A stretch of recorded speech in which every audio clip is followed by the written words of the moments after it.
উচ্চ মাধ্যমিকের প্রথম পরীক্ষার দিনেই প্রবল বিপাকে পড়েছিলেন এক পরীক্ষার্থী। সোমবার সকালে পাইকর থানার বিশ্বজিৎ রবিদাস নামে এক সিভিক ভলেন্টিয়ারের তৎপরতায় পরীক্ষার্থী তার পরীক্ষা দিতে সক্ষম হয়। জানা গেছে, কলহপুর হাই মাদ্রাসার ছাত্রী রুকসানা খাতুনের পরীক্ষা কেন্দ্র ছিল পাইকর গার্লস স্কুল। সকালবেলা পরীক্ষা দিতে এসে সে দেখতে পায় তার অ্যাডমিট কার্ডটি নেই। এ নিয়ে চরম উদ্বেগ আর আতঙ্কে পড়ে যায় ছাত্রীটি। ঠিক সেই মুহূর্তে তার বিপদের খবর পেয়ে এগিয়ে আসেন পাইকর থানার সিভিক ভলেন্টিয়ার বিশ্বজিৎ রবিদাস। কোনো সময় নষ্ট না করে দ্রুততার সঙ্গে তিনি ছাত্রীটির পরিবার এবং সংশ্লিষ্ট স্কুলের শিক্ষকদের সঙ্গে যোগাযোগ করেন। প্রশাসনিক স্তরেও বিষয়টি জানান। বিশ্বজিতের তৎপরতায় দ্রুত সমাধান আসে এবং বিশেষ অনুমতির মাধ্যমে রুকসানা পরীক্ষা কেন্দ্রে বসার সুযোগ পায়। তার চোখে জল, মুখে কৃতজ্ঞতা। সিভিক ভলেন্টিয়ারের এই মানবিক উদ্যোগ চারিদিকে প্রশংসিত হয়েছে। সাধারণ মানুষ বলছেন, বিশ্বজিৎ না থাকলে হয়তো এই পরীক্ষার্থী ভবিষ্যৎ অনিশ্চিত হয়ে যেত। বীরভূমের মোরারই থেকে শুভাশিস ব্যানার্জির রিপোর্ট, তারাপীঠ টিভি। আজকে রুকসানা খাতুন নামে একটা মেয়ের আজকে বাংলা পরীক্ষা আছে এইচএস। তো অ্যাডমিট ছাড়াই চলে এসছে স্কুলে। এসে দেখতে শুধু টিক বোর্ড আছে, অ্যাডমিট নেই। আমাকে এসে জানায়। আমি অত্যন্ত তৎপরতার সাথে ফোন করি বাড়িতে এবং আপাতত স্কুলের ভারপ্রাপ্ত প্রধান শিক্ষিকা মহাশয়া বললেন যে যদি অ্যাডমিটটা আপাতত পাওয়া যায় দেখে, তাহলে মোটামুটি আমরা অ্যালাউ করে দিচ্ছি। সেই সূত্র ধরে আমি হোয়াটসঅ্যাপে অ্যাডমিটটা নিলাম এবং দেখালাম। ওনাকে পরীক্ষা দিতে অ্যালাউ করলেন এবং আমাকে বললো যে 3 ঘন্টার মধ্যে অ্যাডমিটটা আনার ব্যবস্থা করতে হবে, যেমন করে হোক।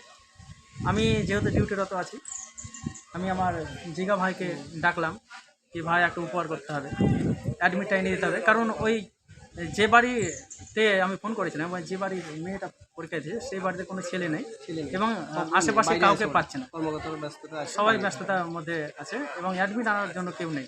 আমি জিগাকে বললাম, জিগা সঙ্গে সঙ্গে তৎপরতার সঙ্গে আমার ফোনের মারফতে যোগাযোগ করে হাজিরসর থেকে ওনার একটা রিলেটিভের বাড়িতে ছিল, যেহেতু আনতে ভুলে গিয়েছিলাম, সঙ্গে সঙ্গে এনে আবার ব্যবস্থাপনা করে দিল। মানে মেয়েটার নাম কি, যে পরীক্ষাটির নাম কি? রুকসানা খাতুন। আর কোন স্কুলে পড়াশোনা করতে? হাই স্কুল সেন্টার দিয়েছে আমাদের পাইকর রাখাল কেন্দ্র বালিকা বিদ্যালয়, কনকপুর হাই স্কুলে। কলপুর হাই স্কুলে না, হাই মাদ্রাসায় পাইকর গার্লস স্কুলে, গার্লস স্কুল সেন্টার যে কে আনতে গিয়েছিল? আমি আনতে গেছিলাম, ফোনের মারফতে যোগাযোগ হয়। মানে বিষয়টা আগে আপনাকে জানাই? আমাকে জানিয়েছিল, ও ডিউটিতে ছিল, ডিউটি অবস্থা। যেহেতু আমাদের গ্রামের মেয়ে, আমি তৎপরতার সাথে দেখি এবং হোয়াটসঅ্যাপে ওটা নিয়ে নেই অ্যাডমিটটা। আমরা সমাজসেবীতে থাকি, আরও অনেক টিম আছে আমাদের।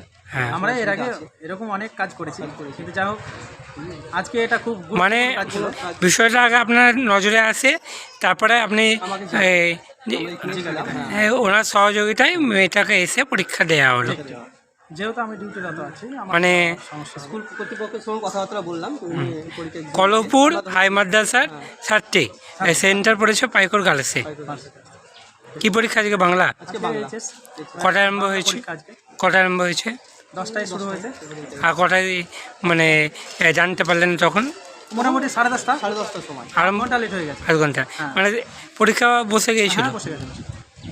আর অ্যাডমিট আসার আগে বসলো না পরে বসলো? আমরা বসিয়ে এদের ব্যবস্থা করেছিলাম। ও অ্যাডমিট এনে ব্যবস্থা করলেন?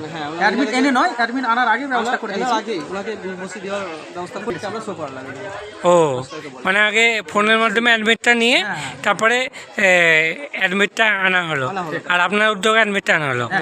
গিয়ে আবার বাইকে করে নিয়ে গিয়ে 10 কিলোমিটার কাছাকাছি এখানে নিয়ে এসে আবার দিয়ে দিলাম। ঠিক আছে। আপনার নাম? আমার নাম ফরিউদ্দিন শেখ জিগা, বাড়ি পাইকর, সমাজসেবী। আর এটা সিভিএফ বিশ্বজিৎ রবিদাস। ঠিক আছে।